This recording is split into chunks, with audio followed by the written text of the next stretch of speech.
Hi, I'm Nancy Lepick, a physical therapist with Mid-Michigan Health. I work at back and neck rehabilitation.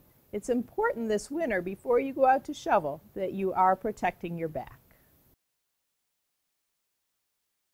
One of the areas that's going to be most prone to injury is the low back. The low back is prone to injury whenever we bend forward. So we want to make sure that when we're bending, we're not bending at the back, but we're bending at the hips, that we're keeping our low back engaged, maybe having it forward a little bit with maybe our chest forward, and that we're using our abdominals, we're using our core muscles to keep our back safe and stable and less at risk for injury.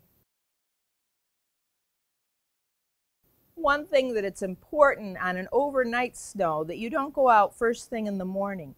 Our back hydrates at night, and that's at a time when our discs are most prone to injury. So make sure that you don't go out first thing in the morning when your back is cold, that you've warmed up a little bit.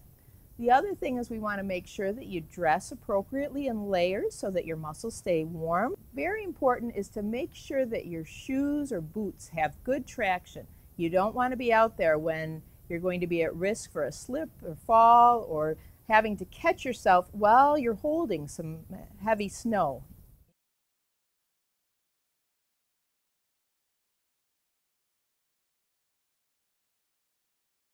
One of the most important stretches that we want you to do before shoveling is to bend your back backwards. It would be a complementary stretch to the bending forward that we're apt to do when we're outside shoveling. So what you want to do is to put your hands on your hips, hands right at the back, and then go ahead and bend backwards, rolling back at your hips, bringing your back forward.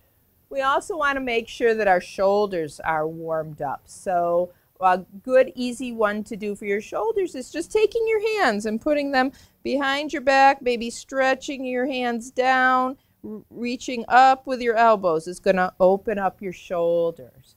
Another thing you can do is just to squeeze your shoulder blades together to get your shoulders warmed up.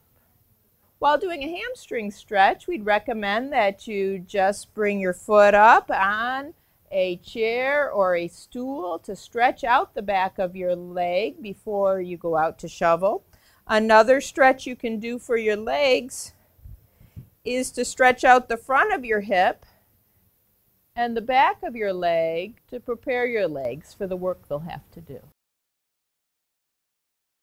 One easy way to move the snow is just to be able to push the snow when the snow is light with the shovel, making sure that you're pivoting from your hips as you're moving. When you need to lift the shovel, make sure that you're lifting from your knees, that you're grabbing the shovel close to the base of the shovel, taking the snow over where you want to put it, and just turning the shovel over. Make sure when you're shoveling that you don't twist your body and throw the snow. I'm Nancy Lepick with Mid-Michigan Health. Although snow shoveling is good exercise, it's important this winter that before you go out, you think about protecting your back.